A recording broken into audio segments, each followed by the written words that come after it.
दोस्तों पिछले वीडियो में हम बताए थे कि एक भी रुपया अपने पॉकेट से खर्च नहीं करना है और बिना खर्च किए 1 करोड़ 11 लाख रुपया का आप मालिक बन सकते हैं। तो बहुत सारे लोगों को तो अच्छा लगा और बहुत सारे लोग जो कि समझ नहीं पाए, पूरा फुल वीडियो नहीं देख पाए। मैं इसीलिए बोलता हूँ कि हर वीडियो मेरा जो है स्किप करके मत देखिए, एक एक पॉइंट को अच्छे से समझिए।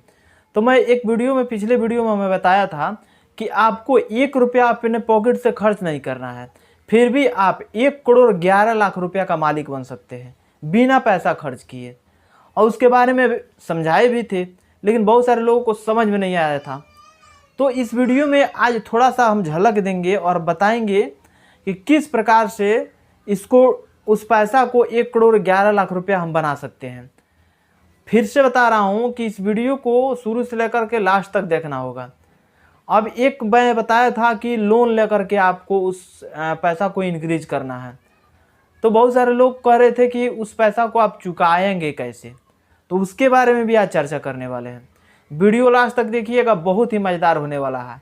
आगे बढ़ने से पहले आप लोग छोटा सा रिक्वेस्ट है कि अभी तक मेरे चैनल को सब्सक्राइब नहीं किया तो सब्सक्राइब कर लीजिएगा और बेल आइकन को प्रेस कर लीजिएगा ताकि सब नोटिफिकेशन आप लोग को मिलता रहेगा। तो जिसके बारे में हम चर्चा किए थे उसका नाम है SIP।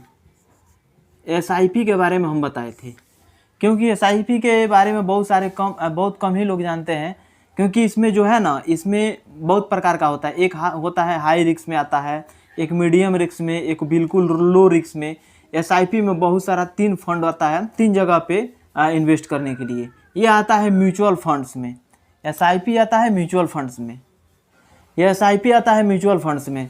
तो म्यूचुअल फंड्स में जो SIP हम करते हैं उसमें एक आता है SBI का PSU फंड, SBI का PSU फंड आता। यही फंड के बारे में हम चर्चा किए थे, SBI PSU फंड के बारे में।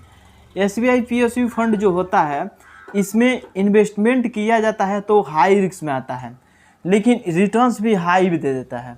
इसमें बहुत ज़्यादा रिटर्न्स मिल जाता है। हम बताए थे कि हर महीने के 2000 रुपया आप इन्वेस्ट करेंगे तो 30 साल के बाद 1 करोड़ 11 लाख रुपया हो जाएगा। आपको ये जो 2000 रुपया दिख रहा है, ये 2000 रुपया अपने पॉकेट से नहीं खर्च करना है। हर मंथ में जो 2000 रुपया आप इन्वेस्ट करेंगे, आप उसको पॉकेट से अपना खर्च नहीं करना है। तो फिर हमको सवाल उठता है कि उस पैसा को हम लाएंगे तो कहाँ से लाएंगे। तो आजकल देखा जा रहा है कि हर गांव में, हर मोहल्ले में, हर शहर में समूह लोन कंपनी चला रही है। बहुत सारी कंपनियां, उत्कर्ष स्मॉल फाइनेंस बैंक हो गया, फिनकेयर हो गया, माइक्रो फाइनेंस हो गया, समस्ता हो गया, बहुत सारा कंपनी है जो कि वो कंपनी क्या करती है कि समूह लोन देती है और 1 लाख से नीचे का लोन देती है।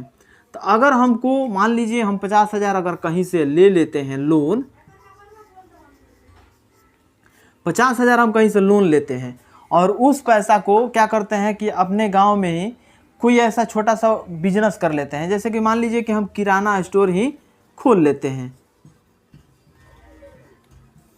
तो जब हम किराना स्टोर खोल लेते हैं तो कम से कम हम इस 50,000 से महीने का 9 से 10,000 रुपया तक कमा सकते हैं। 10,000 रुपया कम से कम कमा सकते हैं। और उस 10,000 रुपया में से 2,000 रुपया इसमें हम छांट देंगे, 2,000 रुपया हम SIP में PSU फंड में डालेंगे और 2,000 रुपया डालेंगे तो मेरे पास बच जाएगा 8,000 रुपया। 8,000 रुपया में से इसका EMI भर देंगे। लगभग इसका EMI आएगा, मान लीजिए 2,400। इससे ज़्यादा इसका EMI नहीं आएगा अगर 2 साल के लिए वो कंपनी ने आपको दिया है। तो अगर 2,400 इसका आ जाता है तो 8,000 में से 2,400 निकालेंगे, जो मेरा पास बच जाएगा उसको हम अपने खर्चा में यूज करेंगे।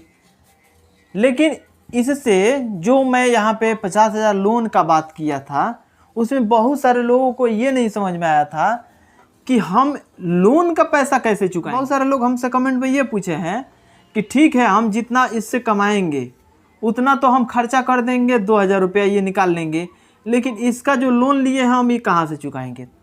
तो भाई साहब, ये जो हम कमाएंगे इसमें से तो जो पैसा सिर्फ और सिर्फ 2,000 रुपये इसमें से निकाल रहे हैं महीने के, तो 2,024 रुपया और नहीं निकाल सकते हैं हम? 2400 रुपया तो और निकाल सकते हैं हम अपने EMI जमा करने के लिए। तो इस प्रकार से आप बहुत बड़ा एक फंड तैयार कर सकते हैं। अब समझ लीजिए कि महीने के सिर्फ और सिर्फ 2,000 रुपये जमा करके आप 30 साल में 1,11,00,000 रुपया जमा कर सकते हैं। ये 1,11,00,000 रुपया जमा नहीं होगा, बल्कि 14% इंटरेस्ट रेट के साथ मिलेगा। 14% इंटरेस्ट रेट के साथ इतना हो रहा है। लेकिन अगर एक्चुअल इसका 30 साल के लिए इसका EMI जोड़ा जाए, 30 साल के लिए इसका पैसा जोड़ा जाए कि 2,000 रुपये के रेट से हम कितना पैसा जमा कर लिए,